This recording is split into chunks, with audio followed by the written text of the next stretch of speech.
Bonita com ela, que eu tava morrendo de saudades, que tem muita novidade para contar daqui a pouquinho, inclusive na nossa culinária, porque eu vou convidá-la para estar com a gente durante toda a culinária, vocês já vão entender por quê. Mas hoje a gente vai falar de gordura e carboidrato, é o que todo mundo pediu, e hoje a gente vai tirar aí mitos que estão assombrando a cabeça de muitas pessoas com a queridíssima nutricionista Alessandra Lúlio. Bem-vinda! Boa tarde, obrigada, Carol. Prazer Boa sempre tê-la aqui. Que bom que deu certo, eu sei que você tem aí o seu tempo também movimentadíssimo, a Lê não para, desafio. Mas muito, muito bom que a gente conseguiu trazê-la, principalmente agora no início do ano, que é o momento que as pessoas começam as metas, que promessas, né, daquele final do ano, do início de um ano diferente, e a gente escolheu carboidratos e gorduras, porque parece um tema interminável. Verdade, né, Ale? Ele vai, ele volta, ele muda de cara, mas é sempre o foco de muita discussão, tanto quando a gente vê na mídia em geral, rede social, então nem se conta. É verdade, é verdade. Muita gente falando, e esse tema, obviamente, tem a ver com aquilo que é um ponto muito importante, que é lutar contra o ganho de peso ou perder peso, a questão estética, mas também a questão da saúde, né? Principalmente. O sobrepeso, ele não é... É claro que as mulheres, principalmente, elas se preocupam muito por uma questão estética, que todo mundo quer ser bonita, né? Porém, tem um outro lado importante, que é o lado do equilíbrio, da saúde e da longevidade. Tá. O excesso de peso, o excesso de consumo em geral, ele sempre vai alterar a saúde. Tá. E ele pode te presentear com menos anos de vida. Isso não é bacana. E vamos começar, então, citando um pouquinho os carboidratos. Vamos começar o seguinte, a gente sabe que o carboidrato ele vai nos dar energia, ele vai ser um combustível para que a gente mantenha as nossas atividades diárias, certo? Certo.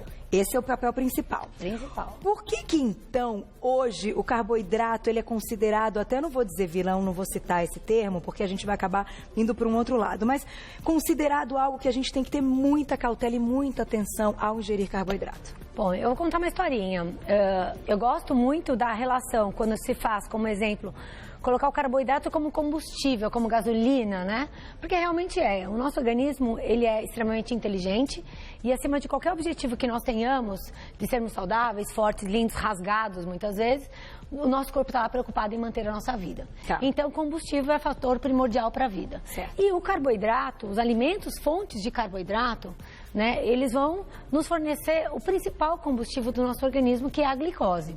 Tá? Os nossos órgãos vitais, principalmente o cérebro, ele só se alimenta de glicose. Então, ou seja, o caminho mais fácil para você dar energia para o seu corpo, para alimentar aquilo que é vital, ou seja, sem cérebro, sem funções vitais, nosso corpo para, né, ou seja, a glicose que vem do carboidrato diretamente. Perfeito. Tá? Por ser, eu acho que o corpo é tão inteligente, você estudar um pouquinho toda a fisiologia, você entende algumas coisas. Por exemplo, o carboidrato, de todos os nutrientes, eles são os que têm uma digestibilidade mais fácil. Tá. Ou seja, na nossa boca tem um enzima chamado amilase, que já logo que a gente está mastigando a massa, o pão, a fruta, o tubérculo, a batata, a farinha, enfim, você já está quebrando o amido e outros carboidratos em pedacinhos pequenos. Você não precisa acidificar o estômago, ou seja, se comer só carboidrato, ele passa direto, ele absorve, ele já fornece energia. Entendi. Por quê? Porque ele é primordial. Então, eu acho que, eu sempre penso nisso, eu falo assim, poxa, o organismo é tão brilhante e a gente tem que escutar, entender um pouquinho como que ele trabalha, né? Então, ou seja, por isso que o carboidrato é considerado a principal fonte de energia. Por conta da glicose, pela digestibilidade mais rápida e mais simples. Qualquer molécula de carboidrato... Seja integral, seja... Qualquer um amido que vem dos carboidratos mais complexos, como por exemplo tem na massa, tem na farinha de tapioca, tem também nos tubérculos, na batata doce, basicamente é uma conexão de glicoses que quebra rápido. As frutas e os açúcares simples, como por exemplo o açúcar refinado, mesmo o açúcar de coco, eu trouxe umas ideias aqui, né? Eles são açúcares, são moléculas pequenininhas que quebram mais rápido ainda. Então, tudo, no final das contas, todos os alimentos fonte de carboidrato são digeridos facilmente, quebram e vão virar uma coisa só. Glicose. Glicose, que energia. É o tal do combustível, que é energia. Por exemplo, no exercício, tá? A glicose é o primeiro combustível que vai. E existe uma forma de estocar glicose que o nosso corpo tem, que se chama glicogênio, que está dentro do músculo, que está dentro do fígado, que é a nossa segunda fonte de energia direta. E aí o nosso corpo, muito inteligente, tentando preservar a nossa vida, ele não vai depender só do carboidrato para viver. É verdade. Já que não dá para parar, ou seja, não comeu carboidrato, ele morre. Morreu. Não comeu ontem carboidrato, morreu. Por que ninguém morre? Entendi. Porque o nosso corpo é flex. Imagina um carro flex. Não tem gasolina no posto, põe álcool. Entendi. Entendeu? Então, quais são as outras fontes de combustível? O seu corpo pode, sabe, quebrar gorduras. Né? As gorduras, aí a gente entra para um outro lado. São outros tipos de alimentos que fornecem moléculas mais complexas, que têm uma digestão mais lenta. Mas que também podem se tornar fonte de energia. Fonte de energia. Tá? Ou seja, isso aqui é mais rápido e imediato. Daí, nossa, tá acabando isso. O que a gente vai procurar? Uma outra alternativa é a gordura. Que ela demora mais para quebrar. Então, ou seja, eu estou desesperado por energia, o corpo vai procurar uma coisa mais rápida. Então, eu trouxe as gorduras como também fontes de energia para o nosso corpo. Existem vários tipos de gorduras, que a gente pode discutir um pouquinho sobre isso. Por que hoje a gordura boa é considerada uma aliada no emagrecimento? Você já vai me contar. Vou te contar. Mas a minha pergunta é a seguinte. A gente entendeu que a gente precisa e que isso é parte fundamental do nosso dia para nos mantermos vivos e saudáveis praticando as nossas atividades diárias. É a maneira mais eficiente. Você consumir carboidrato, daí a gente vai entrar no assunto da pauta. Moderadamente, que eu acho que aí é a questão. Né? Por que o moderadamente? Como que a gente sabe o quanto é suficiente para o nosso corpo, para a nossa máquina? Eu acho que isso pode ser o mais difícil, né, Ale? A gente não sabe o que é o suficiente para... O meu corpo é uma máquina. O quanto é suficiente? Quanto eu preciso? Exatamente. Esse ponto, ele é muito... precisa ser muito bem discutido. Por quê? Cada organismo é um organismo. A Carol tem um corpo, um metabolismo e tem uma vida diferente da Alessandra. Por exemplo, a Carol, eu sei, ela treina todo dia e muito. Né? Então quase ela vai todo lá, dia. Quem ela sabe? gasta muita energia. Então pensou se a Carol fosse uma pessoa executiva que ficasse sentada na cadeira dela das 8 da manhã às 8 da noite? Você entende que o gasto energético da Carol 1 e da Carol 2 são diferentes. Completamente. Você tem um biotipo que é da Carol. Agora, você imagina na outra condição, um homem de 2 metros de altura, na mesma condição, atleta ou ocioso. Então, ou seja, o que eu quero dizer com isso? Quanto cada um gasta é extremamente relativo a quanto ele é. Quanto maior a sua massa magra, quanto maior o seu peso, mais você vai gastar para se manter. Então, você gasta mais, a gente chama de metabolismo basal. O seu basal é maior quanto maior você for. Só que esse basal é uma parte do seu gasto. O outro gasto é o gasto físico. Que depende da gente. Que depende do quanto você vive, o que você faz no seu dia a dia. Por isso que pessoas mais ativas, como os atletas, eles gastam mais energia do que as pessoas sedentárias. E por isso eles acabam comendo muito mais. Eles precisam. E vou te contar um outro ponto. Essa máquina, que é o nosso corpo... Lembra que eu falei no início da pauta? Ela tem um fator de proteção muito importante. Então, por exemplo, se você é uma pessoa que resolve fazer uma dieta zero carbo. A dieta da proteína. Da proteína. Ou então você é uma pessoa que resolveu viver de 2 folhas de alface porque você quer emagrecer. Ou então, aconteceu um problema na sua vida, seu avião caiu, você está na ilha, você não tem comida. O que vai acontecer? Seu corpo, muito inteligente, com o objetivo de preservar a sua vida, ele vai pegar tudo que ele tem que gastar para te manter e vai falar, olha, gente, a fonte secou, gastamos menos. Então, ele baixa o tal do metabolismo basal. Ele cada vez vai baixando mais. Ele sabe modular o seu gasto para te preservar. Ele fala, olha, se eu continuar gastando desse jeito e essa pessoa não comer, eu vou morrer. Então que ele para de fazer aquilo que a gente fala que é supérfluo. Por exemplo, para que vai crescer o cabelo? Para que vai renovar tanto a pele no momento certo? Entendi. Tem certas coisas que não são, ou seja, ninguém vai parar de bater o coração.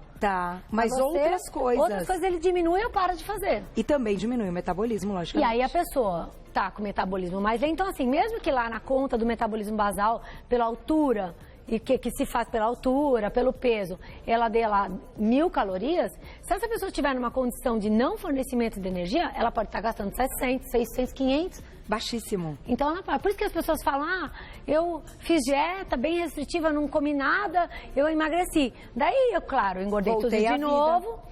Daí agora eu voltei para a mesma dieta e não estou emagrecendo. Entendi. Porque o corpo já aprendeu a viver com pouco. Então ele estoca. Isso que fez ele gastar mais depois, que você imagina, você viveu numa condição metabólica de escassez, você não gastou nada. Aí depois você chegou na sua meta, foi passar o Réveillon num hotel 5 estrelas com 10 refeições por 15 dias, né? Você volta com 5 quilos a mais. Por quê? Porque o seu corpo estava gastando nada. Não deu tempo dele mudar o metabolismo para aquela orgia de comida. Para receber tudo aquilo. E aí ele engordou rápido. Entendi. Agora, quando você trata bem o seu metabolismo, que você come o que você precisa na quantidade correta, faz atividade física, ou seja, você dá e gasta, o seu corpo está trabalhando normal. Se você come muito, ele não tem esse déficit tão grande de não gastar, ou seja, a sobra provavelmente vai ser menor. Entendi. Então, é tudo muito inteligente. Muito relativo, não tem uma conta que vai fazer quanto eu gasto. O que as pessoas têm que fazer? Você pergunta, como que eu sei quanto eu gasto? Então segura, você vai me contar. Vamos deixar a pergunta do público também. Ai, que linda que ficou essa foto. Adina, um beijo! Obrigada pela pergunta. Correta para ingerir carboidratos e gorduras por dia. Como você foi explicando, a gente precisa primeiro conhecer quais são as atividades dessa pessoa para saber o quanto ela pode comer de cada coisa. Exatamente. É muito comum esse tipo de pergunta, quanto? A resposta do quanto é saber quem é a pessoa, saber o que ela faz, saber quais os objetivos dela. Enfim, então não existe uma quantidade, um número para nada na nutrição. Eu sempre falo, tem uma frase minha que alimento e nutrição não é número. É verdade. Né? Ou seja, ele é muito relativo porque a gente está tratando de pessoas que mudam toda hora. O que eu recomendo é o seguinte, né? Por mais que existam vários tipos de dietas por aí, né? eu sempre recomendo o equilíbrio. Que as pessoas comam equilibradamente um pouco de cada um dos nutrientes importantes. Você acha que tem que ter carboidrato em todas as refeições? Em todas as refeições, de acordo com a rotina dessa pessoa. Claro, quanto mais perto da hora de dormir, realmente menos se gasta energia. Pode ser que naquele momento uma refeição mais leve seja com menos fonte de energia, porque você vai dormir e você não vai gastar. Mas para manter o metabolismo ativo durante o dia, sim. Respondendo a pergunta dela, o que se recomenda? Hoje existe um padrão que a gente fala de proporções, ou seja, estima-se quanto de calorias essa pessoa gasta e precisa por dia. Aí é um cálculo do metabolismo basal, mais um cálculo de quanto ela gasta de energia nas atividades do dia a dia, chega-se a um número. E hoje, para uma pessoa mais sedentária e tudo mais, a gente calcula em média de 50% dessas calorias provenientes de carboidrato, uma média de 30% dessas calorias provenientes da gordura e a gente tem os 20% das proteínas. Esses são os 3 macronutrientes. Então, proteína 20% só? Menos. Das calorias ingeridas, não é do alimento. Não é do alimento, é no dia. No dia, tipo, quantas calorias vem da proteína? Não é nem do alimento proteico, é da proteína. Isso, gente, é um nutricionista que tem que fazer esse cálculo. Não tem outro jeito. Se a pessoa quer um número que seja mais próximo da realidade dela, procure um profissional que vai fazer essa conta para ela. Ou seja, em cima das necessidades. Isso que eu passei é o que a gente chama de balanceado, que não vai fazer o seu corpo ter que mexer metabolicamente no jeito dele trabalhar. Se você baixar o carboidrato para 20%, que é quase nada, e aumentar as gorduras e as proteínas, você pode perder peso também, você pode se manter bem? Em teoria, sim. Porém, você tem que saber que não é o que naturalmente o seu corpo esperava de você. Ou seja, o nosso corpo tende, né? Eu tenho estudos novos, eu estava lendo essa semana, muito importante, falando que o homem, todo mundo hoje fala muito dessa questão da alimentação paleolítica e tudo mais. Da dieta paleo. Se faz dieta paleo, que se come muita gordura e ninguém quer comer carboidrato. Né? Verduras, proteínas, carnes e muitas gorduras. E deixa de lado os grãos, os cereais, os carboidratos em geral. O que eu li essa semana, né? Eu aqui não vou tomar partido, mas eu acho que cada um é um e pensa de uma forma diferente. O que eu li essa semana eu achei muito importante, estudos novos mostraram que a evolução humana, ela só aconteceu a partir do momento que o homem passou a comer raízes. E uma grande evolução intelectual. Intelectual é quando o homem começou a descobrir muitas coisas e evoluiu e chegou no que somos hoje, passou a partir do momento que ele descobriu o fogo. Por quê? Ele passou a cozinhar os alimentos. Então ele conseguiu comer grãos. E ele teve uma alimentação mais rica em energia. E isso alimentou o cérebro, porque a glicose é o alimento do cérebro. Então, enquanto ele era um povo caçador, que comia bichos e comia plantas, ele demorou muitos anos Ou seja, isso deve ser pelas pinturas, pelas coisas que o homem evoluiu. Sim, é um estudo novo. Que legal. Meio que contrastando. Faz sentido. Ou seja, as grandes evoluções intelectuais que fizeram que nós sejamos o que somos hoje, vieram a partir do momento que o homem começou a comer mais carboidratos. Tá? O mais é o justo, não é o excesso. Eu acho que esse é o grande ponto. E as pessoas tendem a fazer classificações, né? O que é bom, o que é ruim, o que é mocinho, o que é vilão. Uma alimentação balanceada, ela tem que valorizar o todo, tá? Eu tenho também uma outra frase que eu gosto muito de usar, que é assim, não existe alimento saudável. Vou te dar um exemplo. Não existe. Não existe alimento saudável. Vamos imaginar aqui, todo mundo fala que batata doce, que tá aqui linda, maravilhosa, é super saudável. Você concorda? Eu gosto da batata doce, alimento natural. Vamos imaginar a Carol sendo uma diabética que tem que fazer controle de açúcares. Porque não pode, ela não produz insulina, tem que consumir carboidrato sim, mas moderadamente. De repente a Carol resolve comer batata doce, ama batata doce. Todo dia. E ela chega no jantar dela, chegou estressada em casa, ela comeu 4 batatas doces. 4. O que vai acontecer com a glicose dela, com a insulina dela? Imagina ela fazendo isso recorrentemente. Ela vai ter um problema metabólico sério. Então, até o alimento saudável... Em excesso, em algum momento... Ela comeu 5 batatas e foi dormir. O que vai acontecer com esse monte de glicose proveniente desse carboidrato? Vai sobrar, pode gerar uma sobra. E se for uma coisa que acontecer recorrentemente, como muitas pessoas têm hábitos de comer erradamente, você acaba criando problemas. Como um acúmulo de gordura no fígado. Isso com excesso de carboidrato, a gente pode... Exato, não é a batata, não é o carboidrato, não é a glicose. É porque essa pessoa comeu muito desse alimento. Porque falaram batata é saudável, vou comer. Ela vai almoçar um pratão de batata, ela vai engordar. Entendi. E o ganho de peso não é saudável. O conceito do alimento, a gente não pode colocar tudo separadamente. Exatamente. Eles precisam de conceitos de estarem unidos. E aí, o outro lado, vou falar um grande, que chamam de muito vilão. Isso aqui é um açúcar refinado branco. Realmente, isso aqui basicamente é glicose pura. Não tem fibras, não tem vitaminas, não tem mineral. É um alimento pobre.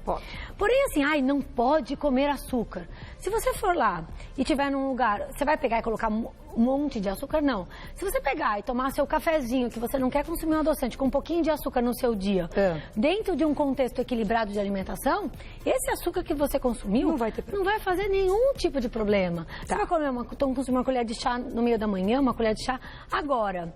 Se você for lá, acordar, comer um achocolatado com açúcar, adoçar no meio da manhã, mais açúcar, comer sobremesa na hora do almoço, comer um pudim de leite à tarde, enfim. Um pão francês refinado à noite. Exatamente. Os excessos, gente, não é o alimento. Então, o açúcar branco ele pode não ser vilão se ele for consumido, por exemplo, 2 colheres de chá por dia. Então, eu quero... Dentro de outras refeições também. Exatamente, ricas e balanceadas. Comer uma salada, comer legumes, comer verduras. Então, eu trouxe tudo isso aqui para exemplificar que aqui existem muitos bons alimentos.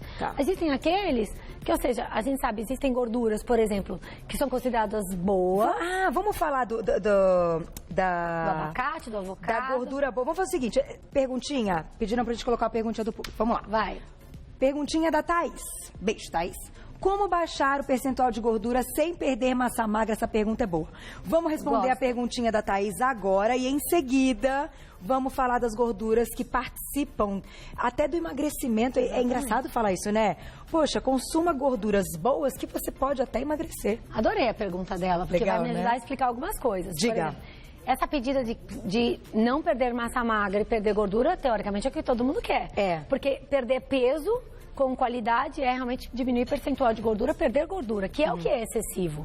Massa magra é estrutura, tá? Lembra no começo quando eu expliquei da questão do que o corpo é um flex, é um carro flex, que o primeiro combustível dele é o carboidrato? Sim. E depois ele vai procurar alternativas, tá? Eu pulei um pouquinho para resumir, agora eu vou trazer de volta um assunto. Se você resolver fazer uma dieta como muitos procuram, que corta o tal do carboidrato, que é o combustível oficial que o nosso corpo precisa, ele vai correr atrás de manter-se abastecido, porque ele tem que manter você viva, seu cérebro funcionando. Só que assim, a quebra da gordura, a queima da gordura, é um processo... Não é a gordura que a gente come, é a gordura de lá da célula, daquele pneuzinho que ninguém gosta. Ela tem que sair de lá, tem que passar pelo fígado, ser quebrada, é um processo longo. Então, no momento que a pessoa fala, vou emagrecer, então eu vou comer pouco carboidrato.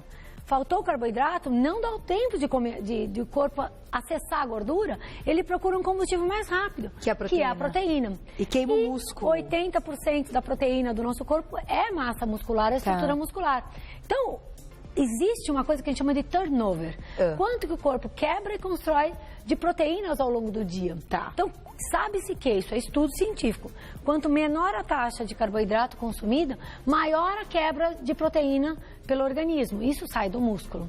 Tá? Então, assim, não tem como você imaginar uma dieta em que você diminua o percentual de gordura mantendo massa muscular numa condição com baixíssimo carboidrato. Tem que ter o carboidrato. Tem que ter equilibrado. Porém, eu associo um percentual até um pouquinho maior de gordura e proteína.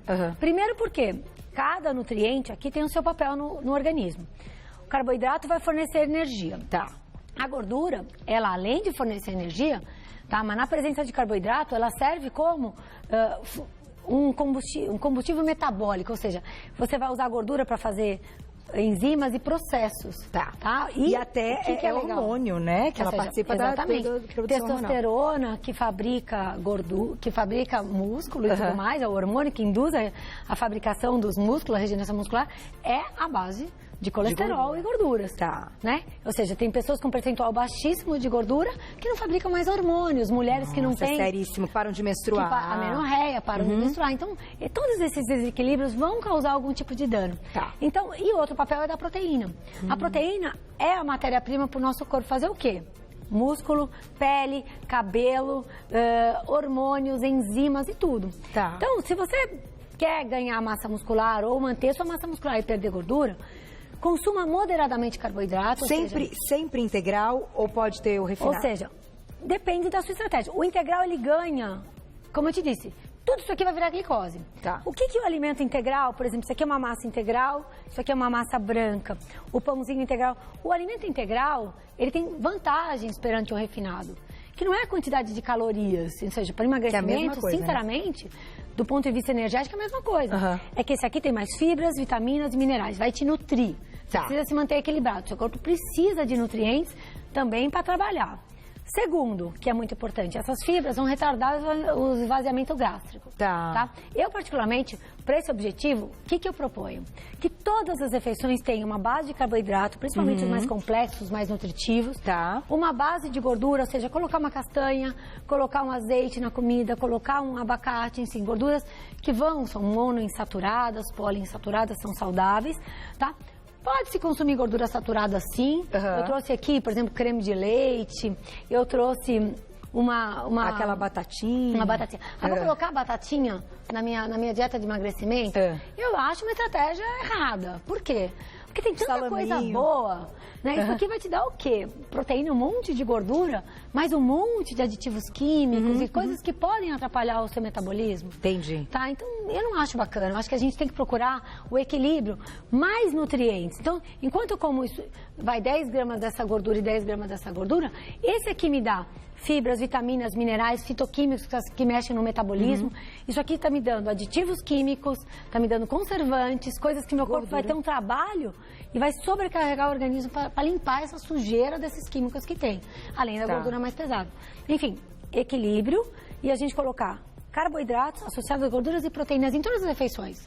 Tudo balanceado. Agora, tudo balanceado. Pra gente fechar, uma parte importante, porque a gente está falando de alimentação, e eu sei que nutricionistas e nutrólogos trabalham junto com personagens, com pessoas que estão ali propondo uma atividade física. Sim. Tudo isso acaba sendo perdido e o resultado não aparece se essa pessoa não fizer atividade física? Atividade física Quantos por cento a gente pode dizer o que é hoje o exercício e a alimentação? Digo o seguinte, ser bonita, emagrecer tem a ver também com você equilibrar suas massas corporais. Ninguém ganha massa muscular, por mais proteína que consuma, se não faz exercício físico. Então, ou seja, a massa muscular não é para você ficar forte, é que quanto maior a qualidade muscular que você tem, mais você gasta para mantê-la. Então, seu metabolismo fica mais ativo, é uma maneira de você gastar mais no dia a dia. Então, ou seja, quando você faz atividade física e tem uma boa alimentação, você ganha no quê? Você tem possibilidade de aumentar, comer melhor, sem ficar fazendo essas dietas tão restritivas, tá? E você tem mais qualidade de vida, você tem mais nutrientes. Perfeito. Esse é o ponto mais importante. Agora, você consegue ser saudável sem atividade física? Na minha opinião, não. Não. Porque nós temos 2 pés, não temos raízes. Boa. A gente tem que se movimentar. Sim. Fisiologicamente, todo o equilíbrio do nosso corpo depende do movimento. Senão a gente teria raízes, a gente ficaria assim, oi, bom dia. É verdade. Então acho que esse é o grande... Não, e essa opinião é super importante, até porque a Ale, vocês já veio aqui no programa várias vezes, em outros programas, em outras emissoras. Vocês já conhecem há muito tempo e eu acho que é legal essas opiniões também pessoais, verdadeiras, de alguém que acompanha no consultório muitas histórias há muitos anos. 20 anos. Então, é muita, sabe? Então, eu acho que isso que você falou, a gente cai aquela ficha assim... Estudos vão, estudos vêm, o equilíbrio continua sendo a chave. Eu não falei nada de novo. Falei alguma coisa nova? Não, Muitas! A gente fica babando aqui assistindo elas. Quando o estudo tá assim paradinho assim, ó, é porque tá todo mundo prestando atenção. Eu falei o básico, que eu não trouxe nada novo, fantástico. Polêmico, entendi. Eu trouxe que as pessoas têm que comer o tradicional sem mexer no equilíbrio das coisas. Que aquela de tudo pode, mas prefiro mais natural, mais rico. Entendi. Volte para trás. Mas sem desmerecer tudo que a gente conquistou em termos de inteligência também. É verdade. Né? Ou seja, esse bom senso, ele prevalece sempre. Parabéns, Ale.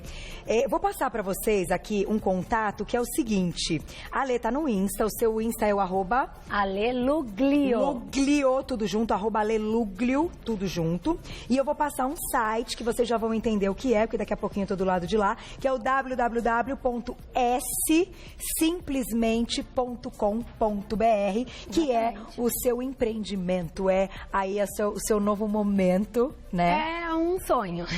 E a gente vai conhecer, daqui a pouquinho eu te chamo pra gente